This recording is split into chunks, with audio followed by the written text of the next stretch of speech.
Hello प्यारे बच्चों, आप सभी का स्वागत है यूट्यूब चैनल एससीआई कृषि संस्थान और मैं हूं आपका सतेंद्र सिंह।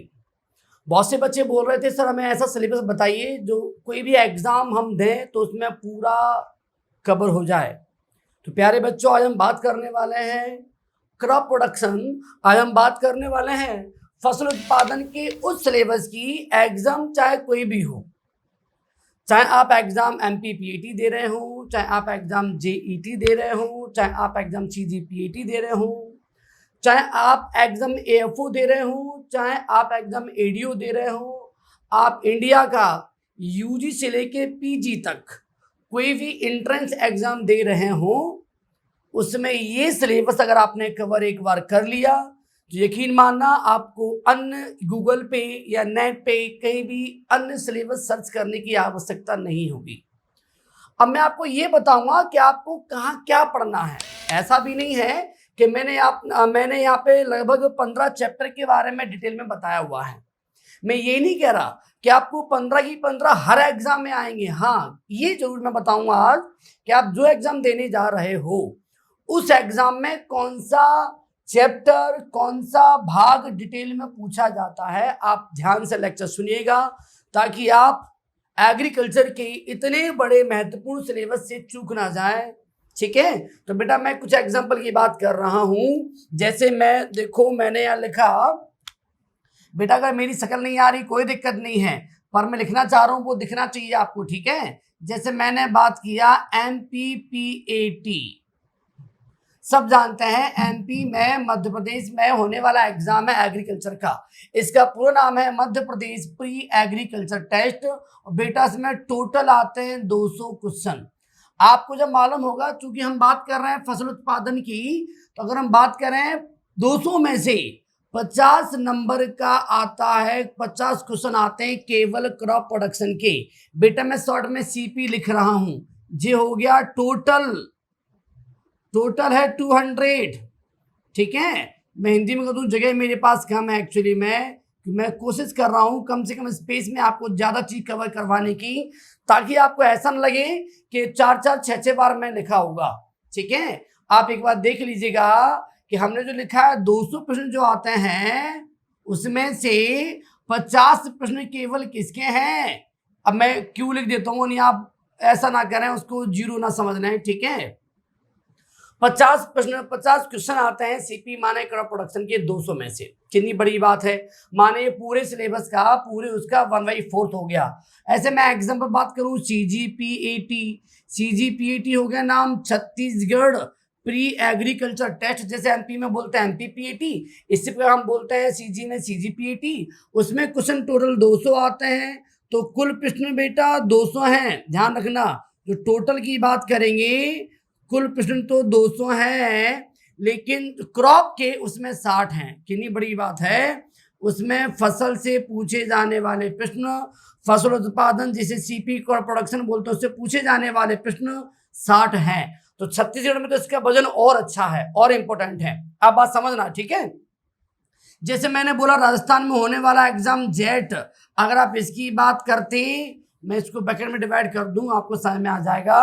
और अगर मैं राजस्थान में होने वाले एग्जाम जेट की बात करता बेटा, तो इसमें कुल प्रश्न आते हैं 120 और कुल प्रश्न आते हैं 120। और बेटा 120 में से 40 प्रश्न आते हैं फसल से, फसल माने क्रॉप से।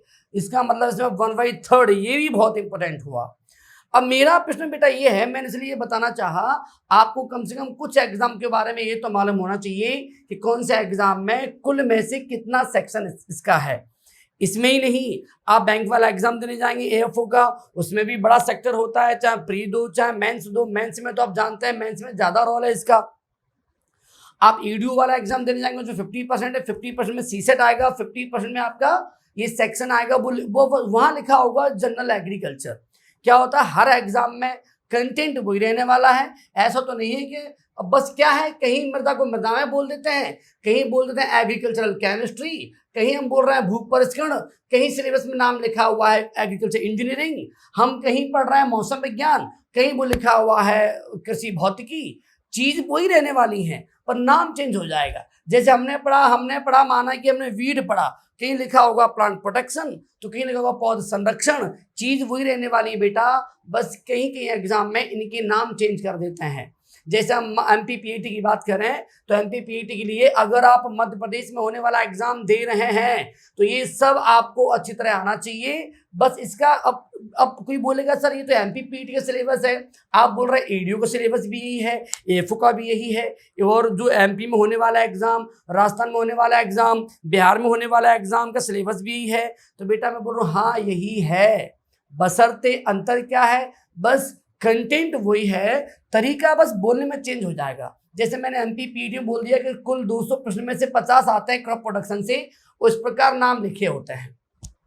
यही सेक्शन अगर मैं राजस्थान जेट में देखता तो वहां क्या लिखा होता मालूम है, वहां इस प्रकार लिखा होता कि जितने सेक्शन है ये पूरे आते 15 नंबर के, और जितने उद्यानिकी वाले सेक्शन है हॉर्टिकल्चर ये आते हैं 15 नंबर के। अभी तो वहां कैसे डिवीजन किया गया है, horticulture 15 questions and remaining all chapter, remaining all that is a भू परिष्करण, soil science, general agriculture, surveying, rural finance माने ग्रामीण वित्त, ड्रेनेज, जल निकास, इरिगेशन, सिंचाई, जितने टॉपिक मैंने यहाँ लिखे हैं वो सभी यूनिट फर्स्ट में है। चीज वही MPPET में थी, वही राजस्थान जेड में थी, बस वहां तरीका चेंज कर रहे। यूनिट 1 में बोल दिया ये चैप्टर रहेंगे, यूनिट 2 में बोल दिया उद्यानिकी रहेगी 15 नंबर की, 15 नंबर की ये रहेंगे, और 10 नंबर में उन्होंने दे दिया पशुपालन माने एनिमल हस्बेंड्री। तो इस प्रकार अगर हम बात करें राजस्थान जेट में कुल प्रश्न है 30, अगर सही में बात करें 40 तो मैंने बोल दिया, अगर रियल में बात करूं तो फसल उत्पादन 40 ना लिख के मैं या करके यहाँ लिख सकता था 30 क्वेश्चंस, क्योंकि उसमें 10 क्या के रहते हैं एनिमल हस्बेंड्री के। तो वहाँ एनिमल हस्बेंड्री इतना कमजोर है कि मात्र 10 नंबर का आ रहा है।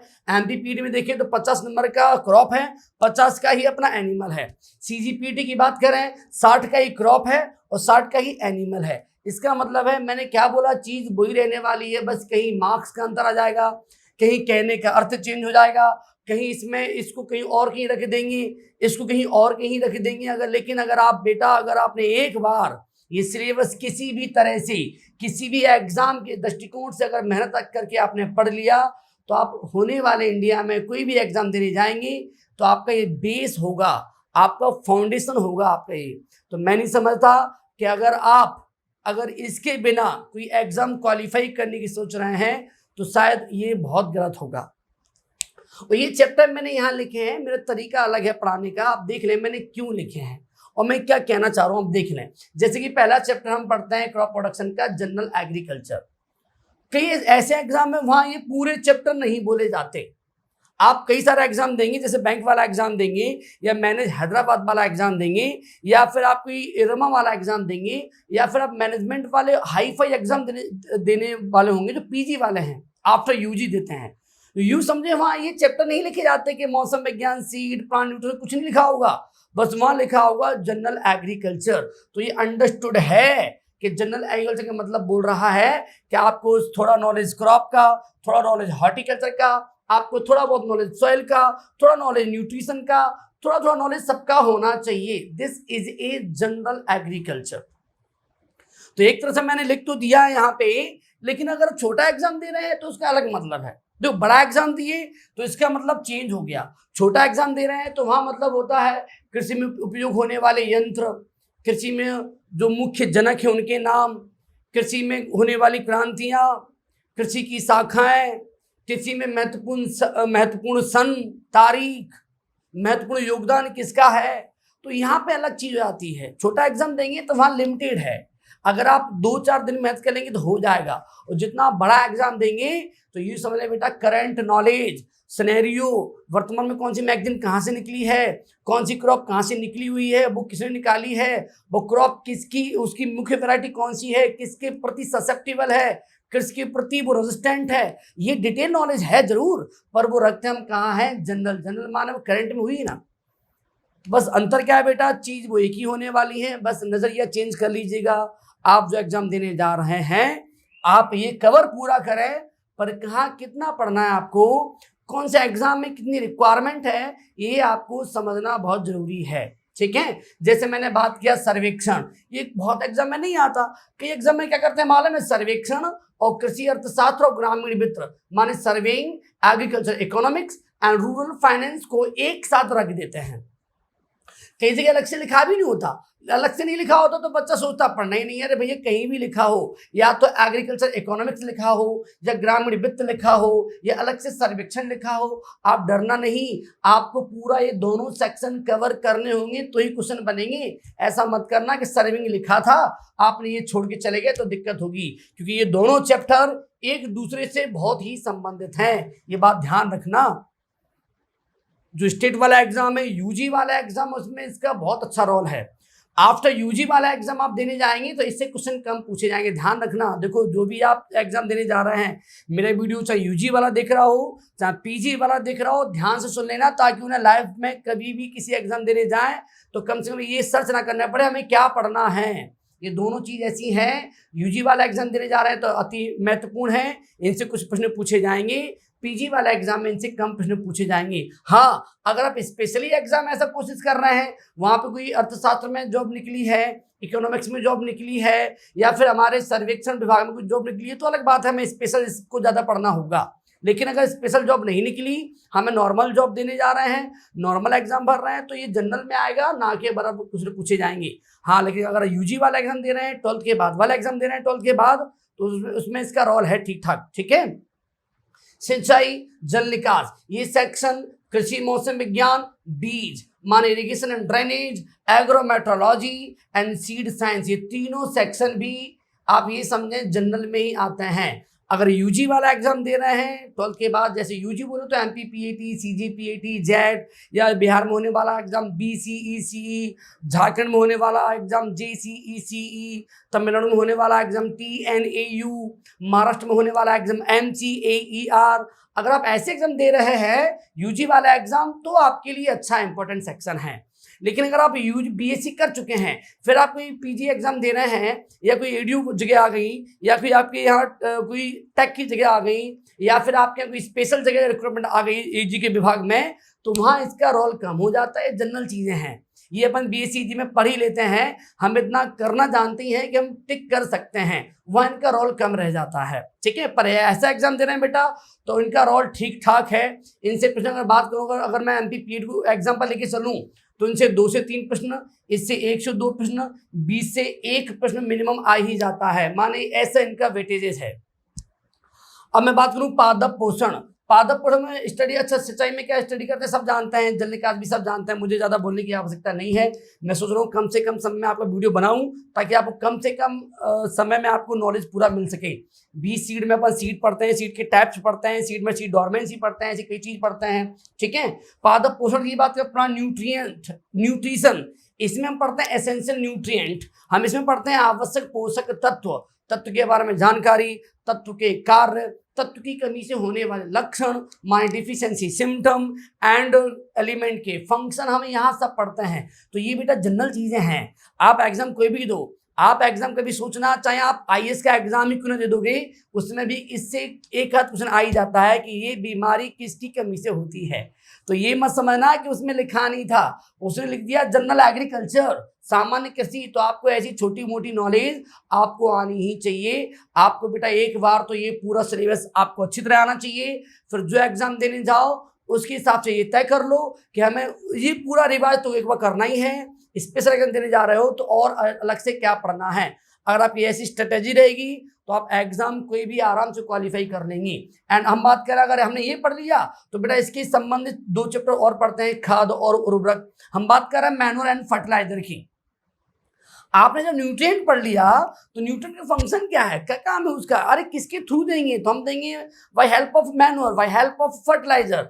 हम इसके टाइप पढ़ेंगे, मैनुअल की टाइप पढ़ें, हम फर्टिलाइजर की टाइप पढ़ेंगे। डिटेल में नहीं हो रहा भैया। अगर आप यूजी वाला एग्जाम है तो आपको लग रहा है डिटेल में, जो बच्चे पीईटी करते हैं, आईसर करते हैं, जेड करते हैं, बीएचयू करते हैं, उनको लगता है टफ है, बहुत लेंदी है बेटा। लेकिन आप एक स्टेप और आगे बढ़ जाएंगे ना, तो आपको लगेगा ये तो कुछ नहीं था, आपने केवल जनरल एजी ही पढ़ा है, जो बाद में आने वाले हर एग्जाम में काम आएगा। सिंपल सी बात बेटा ये बोलना चाह रहा हूं आपसे, एक बार आपने सिलेबस पूरा कंप्लीट पढ़ लिया पूरे मन से, स्पेशली अगर आपने मुझसे पढ़ लिया, तो यकीन मानना आपको जिंदगी में कभी भी किसी भी एग्जाम में क्रॉप रिलेटेड कोई भी क्वेश्चन या जनरल एजी से संबंधित कोई भी क्वेश्चन कभी बाहर नहीं जाएगा। हम जितना पढ़ेंगे बेसिक कदम से पढ़ेंगे।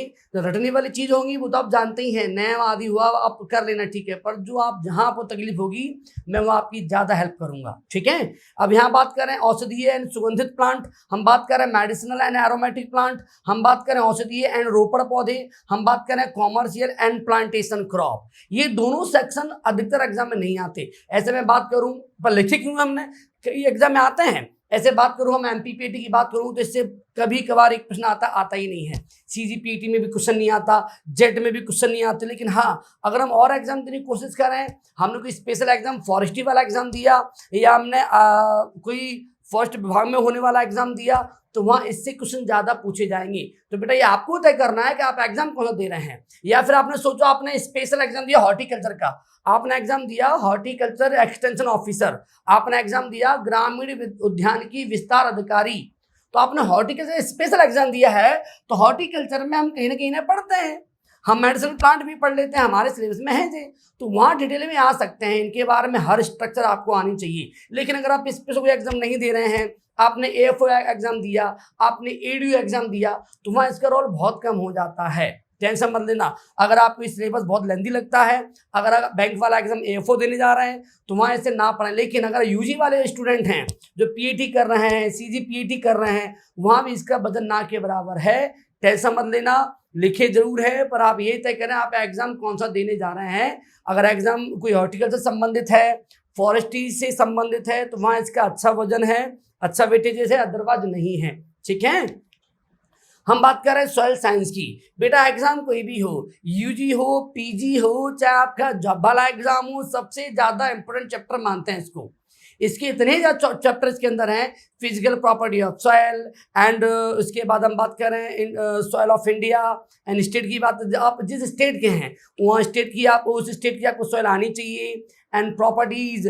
उसके बाद हम इतना कुछ पढ़ लेते हैं सॉयल में कि हमें लगता है रॉक्स हम पढ़ते हैं इसमें, हम खनिज मिनरल भी रॉक सॉयल में पढ़ते हैं, हम चट्टान रॉक्स भी सॉयल में पढ़ते हैं, हम वेदरिंग मतलब अपक्षण भी सॉयल में पढ़ते हैं। माने हम अधिकांश चीज, बल्कि कई बुक में बेटा कई ऐसे एग्जाम भी होते हैं। ऐसे आप एडीओ एग्जाम दोगी तो एडीओ एग्जाम में लिखा होगा मृदा शॉर्ट में एक तरह से, तो वहां अंडरस्टूड है पादप पोषण खाद उर्वरक लिखा नहीं होगा, बल्कि कई बार ये तीनों चैप्टर मृदा पादप पोषण और खाद उर्वरक एक साथ काउंट करते हैं। क्यों भाई, क्यों सॉइल किससे सप्लाई करेगी, न्यूट्रिएंट की, और न्यूट्रिएंट की सप्लाई करेगी तो ये कहाँ से मिलेंगे, मेनली इनसे, ये खाना जाएंगे सॉइल में। तो कहीं ना कहीं ये तीनों चैप्टर एक तरह से तीनों आपस में कोरिलेटेड हैं, आपस में तीनों संबंधित हैं। तो बेटा ये बहुत महत्वपूर्ण चैप्टर है। अगर आप सॉइल पढ़ रहे हैं तो सॉइल के साथ plant nutrition and manure and fertilizer, इनको पढ़ना ना भूलें। अगर आपने ये नहीं पढ़ा तो आपने अधूरा सेक्शन पढ़ा है, बहुत इंपॉर्टेंट सेक्शन है। एग्जाम कोई भी हो, चाहे यूजी वाला एग्जाम बेटा ये वाले हो, चाहे पीजी वाला एग्जाम हो, सॉइल से ज्यादा प्रश्न पूछे जाते हैं। ध्यान रखना, कई बार तो मैंने ऐसा देखा है कि स्टेट वाले एग्जामों में अगर 50 प्रश्न आ रहे हैं पूरे क्रॉप से, तो 50 में से 15-16 अकेले आ रहे हैं सॉइल से। तो सॉइल एक महत्वपूर्ण चैप्टर है, इसको गहराई से पढ़ना चाहिए, ठीक है। अब बात करें टिलेज वाली बात भी आती है। टिलेज आजकल क्या है, कुछ चैप्टर में ज्यादा पूछा जा रहा है, जाने क्यों। आप कोई भी यूजी वाला एग्जाम देख लो, पीजी वाला एग्जाम देख लो, वहां क्वेश्चन से आ ही जाते हैं। कई बुक में इसको लिखा होता है एग्रीकल्चर इंजीनियरिंग के नाम से। पढ़ते क्या इसमें हम पढ़ते हैं हल कौन से टाइप के होते हैं, टाइप ऑफ फ्लो पढ़ लेते हैं, जुताई की टाइप पढ़ लेते हैं। इसमें मेटल धातु भी आ जाती है, क्योंकि धातु यूज करेंगे अपन बनाने में, हल उसके इक्विपमेंट बनाने में काम करेंगे। तो इस प्रकार ये लेंथी सेक्शन हो जाता है ये वाला भी, ठीक है। और बेनिफिट भी बहुत है, हम जानते हैं सबसे ज्यादा खर्चा हमारे इन्हीं कार्य में होता है, जुताई कार्यों में, ठीक है। तो ये सेक्शन भी आजकल ज्यादा पूछा जा रहा है। आप चाहे बेटा यूजी एग्जाम देने जाएं, चाहे पीजी एग्जाम देने जाएं, कई बच्चे पीजी वाले क्या होता है जो आफ्टर यूजी के बाद कोई एग्जाम देने जाते हैं तो वो केवल क्रॉप पढ़ के चले जाते हैं। वो भी इस तरह से पढ़ के जाते हैं, एकदम माइन्यूट तरह से। बेटा क्रॉप डिटेल में पढ़ो, मना नहीं कर रहा, पर क्रॉप के साथ साथ उसकी सॉइल कैसी है, उसमें कितना मैनूर है, कितना फर्टिलाइजर है, ये तो पढ़ना ही है। लेकिन हमें अलग से अगर ये चैप्टर पढ़ लेंगे तो उसके बारे में बारीकी से आपको मालूम हो जाएगा। आप कोई भी क्वेश्चन नया भी आ जाएगा, न्यू क्वेश्चन आ गया बनके, जो आपने कभी सोचा नहीं है, वो भी आप टिक कर सकते हैं। अगर आप अलग अलग से डिटेल में एक बार पढ़ लोगे तो आपको एक बार पढ़ना है, एक बार अच्छे नोट्स बनाने हैं, और बेटा वही नोट्स जिंदगी भर काम आने हैं। बस हम अपडेट करते जाएंगे नोट्स को। हम जो एग्जाम देंगे उसके हिसाब से कुछ कंटेंट और जोड़ लेंगे, एग्जाम फाइट कर लेंगे, कभी और बड़ा एग्जाम देंगे, कंटेंट और जोड़ लेंगे और एग्जाम दे लेंगे। लेकिन आप ये मत समझना जो आप अभी पढ़ रहे हैं आप ये सिलेबस कर लेंगे तो ये तो आपका बेस है, नींव है, घर की नींव है। और घर की नींव बेटा बहुत अच्छी होती है तो वो घर लंबा भी चलता है। वैसे ये है, ये नींव है, फाउंडेशन हमारे सिलेबस की। अगर ये आपने कर लिया, एग्जाम फिर कोई भी हो आप बहुत अच्छा करेंगे। ठीक है, तो हम क्या पढ़े, ठीक है, उद्यान की, ये तो बहुत लंबा सेक्टर है भैया। आप अगर लिखा हुआ है फसल उत्पादन, तो फसल उत्पादन में केवल ये मत समझना लिखा हुआ है जनरल एग्रीकल्चर, तो अंडरस्टूड है कि हॉर्टिकल्चर भी उसमें आती है, बिकॉज हॉर्टिकल्चर बहुत बड़ी शाखा है एग्रीकल्चर की। और हॉर्टिकल्चर क्वेश्चन ना पूछे जाए, अगर यूजी वाला एग्जाम की बात करूं, ये सोचिए जेट एग्जाम है राजस्थान में होने वाला, उसमें जितने नंबर का फसल उत्पादन पूरा मिला के उतने का अकेला ये 13 वाला चैप्टर आता है, 13 वाला ओनली। अब सोचिए जितने का ये पूरा मिला के उतने का ओनली ये आता है, 15 का पूरा और 15 का ये, इतना इंपॉर्टेंट है। पीईटी में भी ऐसा है बेटा, पीईटी में जितने का पूरा आएगा लगभग 20-25 नंबर का ये आता है, उसमें से 20 से 25% अकेले उद्यानिकी से आता है। तो माने ये तो सेक्टर बहुत इंपॉर्टेंट है ही, लेकिन जो बेटा यूजी वाला एग्जाम देने जा रहे हैं, MP PET, CG PET, Z, BCEC या फिर हमारा पंतनगर में होने वाला एग्जाम, कुछ भी जीबीपी, यूटीएस, कुछ भी, उसमें बेटा हॉर्टिकल्चर बहुत इंपॉर्टेंट सेक्शन है। और हॉर्टिकल्चर यहाँ आपको ऐसा पढ़ाया जाएगा कि गहरे से गहरे क्वेश्चन, डीप से डीप क्वेश्चन आप ऑन टिप्स आप बहुत इशारे से सॉल्व कर लेंगे बिना कुछ टेंशन लिए। ठीक है, इसमें बहुत बड़े सेक्टर आते हैं, पोमोलॉजी फल विज्ञान आ गया, सब्जी विज्ञान ऑलरिकल्चर आ गया, फूल विज्ञान फ्लोरिकल्चर आ गया, हरियाली बोले तो लॉन। देखो मैंने कोशिश की है क्योंकि एग्रीकल्चर में क्या होता है, हमारे जो स्टेट है आसपास के उसमें हिंदी भाषी बच्चे ज़्यादा पढ़ते हैं, हिंदी मीडियम वाले। लेकिन भैया ज़माना बदल रहा है, बहुत सारी स्टेट ऐसी है जो हिंदी वो नहीं बोल पाती हैं, अंडरस्टैंड भी नहीं हो पाते हैं। वो आजकल तो हर स्टेट में इंग्लिश मीडियम में स्टूडेंट बढ़ रहा है, तो कोशिश करेंगे हम जितना कंटेंट पढ़ाएंगे बाइलिंगुअल होगा। ठीक है, जैसे कि फल विज्ञान पोमोलॉजी, सब्जी विज्ञान ऑलरिकल्चर, फूल विज्ञान फ्लोरिकल्चर, इसको बोलते हैं लॉन, लॉन माने हरियाली, अलंकृत बागवानी माने ऑर्नामेंट हॉर्टिकल्चर, एंड सब्जी एवं फल परिरक्षण इसको हम बोल रहे हैं वेजिटेबल एंड फ्रूट प्रिजर्वेशन। इसमें क्या पढ़ते हैं प्रिजर्वेशन में अपन, तो इसमें तो समझ में आ रहा है, फल पढ़ेंगे, सब्जी, फूल, हरियाली आदि। ठीक है, इसमें हम पढ़ते हैं मेथड ऑफ प्रिजर्वेशन क्या होती हैं, टाइप ऑफ प्रिजर्वेशन क्या होते हैं, मेथड ऑफ प्रिजर्वेशन क्या होते हैं, एंड प्रिजर्व फूड क्या होते हैं, जैम जेली बनाना, मार्मलेड बनाना, मुरब्बा बनाना, सॉस बनाना, केचप बनाना, ये जितने भी अपन ने नाम लिए हैं वो सब इसमें पढ़ने वाले हैं। ये भी इंपॉर्टेंट सेक्टर है हमके। ये क्यों, ये पूरा सेक्शन ही बहुत इंपॉर्टेंट है हॉर्टिकल्चर। आप जो भी एग्जाम देने जाएं इसको तो बहुत अच्छा करके चलें भैया। ठीक है, बहुत लंबा सेक्शन है ये। उसके बाद हम पढ़ रहे हैं सस्य विज्ञान के सिद्धांत, प्रिंसिपल ऑफ एग्रोनॉमी। इसमें हम पढ़ते हैं मेनली क्रॉप, और 3 क्रॉप होती है जानते हैं, रबी क्रॉप, खरीफ क्रॉप एंड जायद क्रॉप। रबी की फसलें, खरीफ की फसलें और बेटा जायद की फसलें, सब जानते हैं कौन किस में आती है। सरसों, गेहूं, चना, मटर ये किस में आते हैं, रबी में। सोयाबीन, धान, मूंगफली किस में आते हैं, खरीफ में। और उर्द मूंग ये किस में आते हैं, आदि किसमें, जायद में। तो हम बात कर रहे हैं, ये पढ़ने के बाद यहाँ एक सेक्टर और लिखा है जो बहुत इंपॉर्टेंट है, बच्चे बहुत डरते हैं। बेटा आप सबको जितना मैं यूँ कहूँगा, अगर पूरे सेक्टर में सबसे इंपॉर्टेंट क्या है, वैसे तो सभी इंपॉर्टेंट है, ध्यान रखो।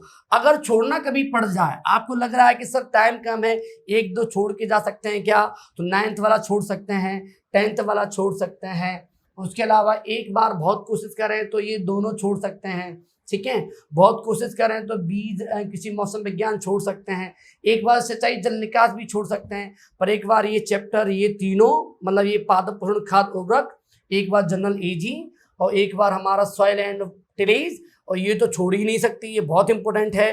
और ये तो अति महत्वपूर्ण है, नाम ही भैया इससे चल रहा है, ये बहुत इंपॉर्टेंट है। उसके अलावा ये 15 वाला चैप्टर भी बहुत इंपॉर्टेंट है। अब सोचिए इतना इंपॉर्टेंट चैप्टर है, इसको बोल रहे हैं पौध संरक्षण माने प्लांट प्रोटेक्शन।